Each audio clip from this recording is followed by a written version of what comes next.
Kaibigan, tsismisan na naman tayo. Hangang-hanga talaga ako dito sa Aldab. Hindi lang 1,000, 1 tuwa ang hatid. Anak ng p***a. Buong bansa kinilig. Hindi lang Philippine Arena ang napuno. Pati Arinola ko napuno ng ihi. Sa sobrang kilig ko nang magkayakapan na sina Yaya at si Alden. Shit na malagkit. Meanwhile, ito ang ganap na Shuki time.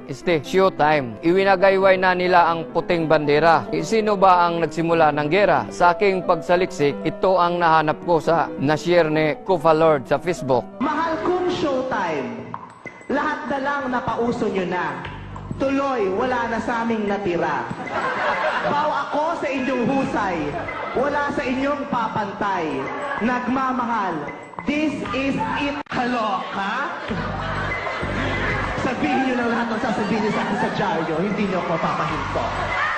O ano ka ngayon? Hindi pala mapapatigil ha? Sus, awang-awa na talaga ako sa showtime na yan. At ang pinakamasakit ay ang malaman na pati sarili niyong kapamilya, fans ng Aldab, si Judian, si Charis, si Judy Santa Maria, at marami pang iba. At ito pa ang pinakamasakit. Ultimo si Jong na kasama sa showtime, nagpa-BB-wave. Aray ko be, 39 million tweets. Sus Maria Josep. Isa lang ang masasabi ko sa buong buo ng Itbulaga. Ang galing nyo mga tol. At sa showtime naman, relax lang. Ika nga ng Aldab, may tamang panahon dyan.